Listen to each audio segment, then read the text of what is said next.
flip side of being two troublemakers from Ballybock in Dublin's inner city was our multiple opportunities getting out into the arts community with our dad.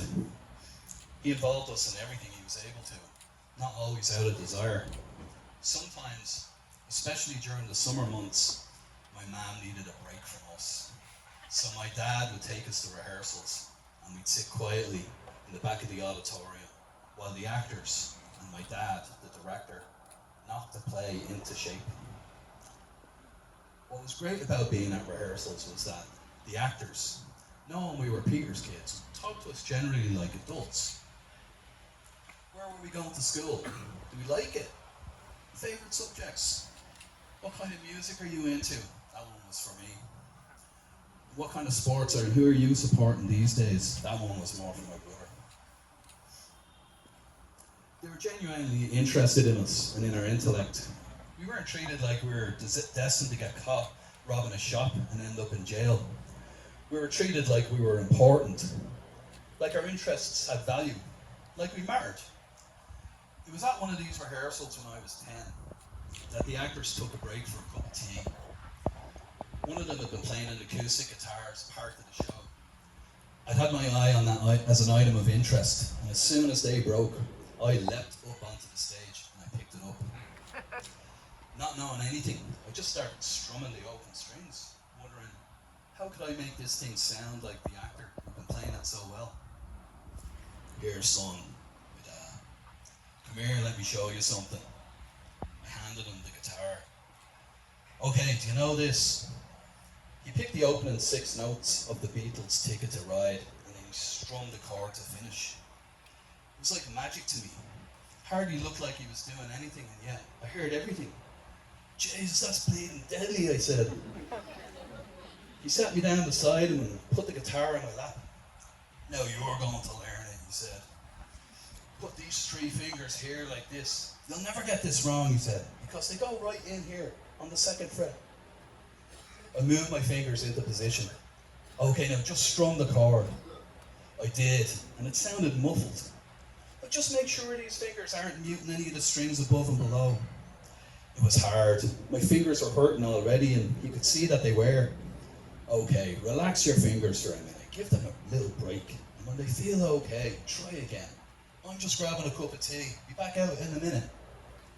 When he came back out on stage, I'd been practicing the whole time. I was ready for more. The more I tried, the easier it got.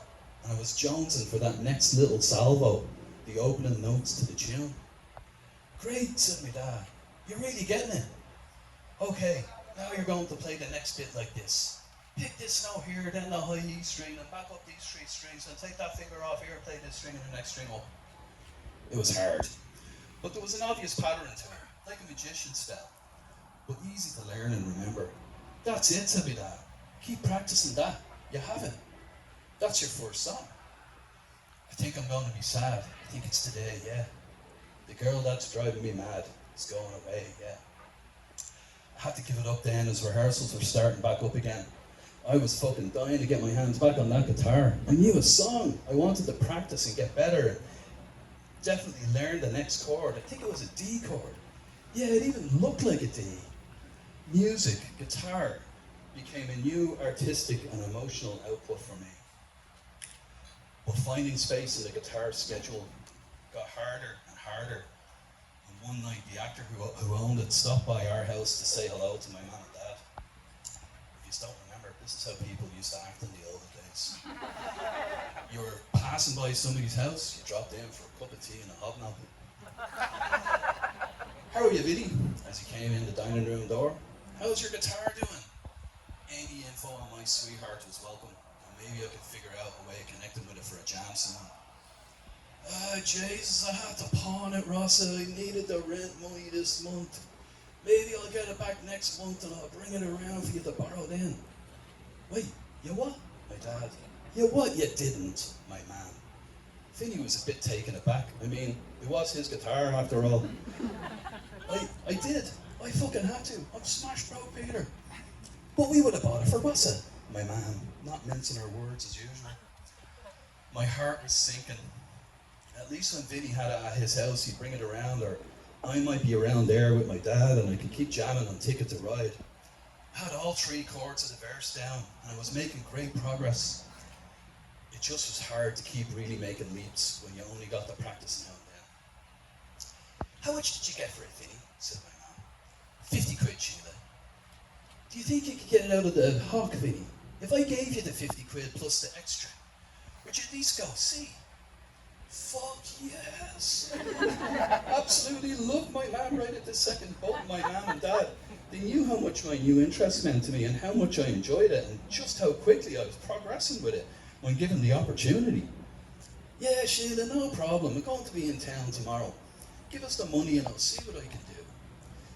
Sheila, I don't think we have them. My dad, fuck, my dad's going to derail this deal. We do, Peter. My mum gave him a look and a tone of voice that meant, we're not arguing about this in front of Vinnie.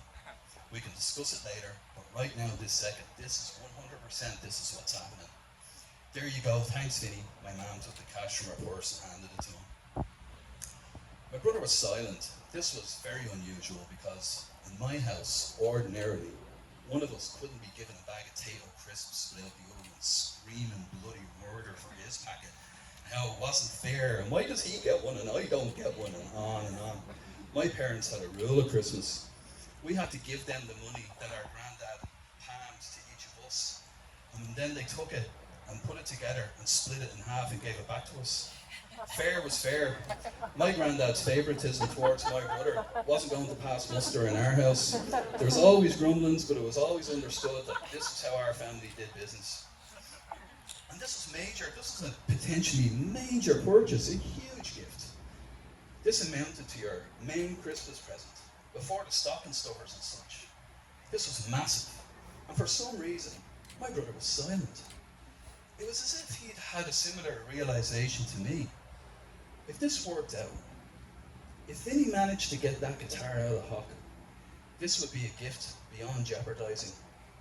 There was no room to scream for your share of the spoils here and risk my mum saying, fuck it, no one's getting anything, forget about it, Vinnie. I thought I could do something for one of them, but apparently I was wrong. The strength and power of the gesture was beyond reproach, and even a snotty 10-year-old understood it. Needless to say, I came home from school a few days later, and the guitar was in my living room. Go up and do your homework first, and then you can play it. But man, it's useless though. I knew its addition to my house, at least on day one, would be leveraged to make me do my homework. I slammed it out as quickly as I could, and was straight into Ticket to Ride for the rest of the night. In my bedroom though, I was made to bring it upstairs immediately. It was always a race in my house to answer the door. One never knew who it might be, an uncle, an actor, the odd, now famous but then not anywhere near famous artist, someone from the flats selling stolen chocolate or stolen jeans. So when the door knocker went off one day, a few weeks after the great guitar gift, I threw myself down the stairs to answer the door ahead of my brother. He just lost that race to me, and we opened the door together to see a tall man in a suit and hat standing there. He was holding a folder and some papers. He had what we now call a Burt Reynolds 80s moustache, but of course, it was the 1980s, so it was simply an epic moustache. Is your mum and dad home? We knew who this guy was. Although we'd never seen this particular man before, we'd had enough experience with debt collectors to know exactly who he was.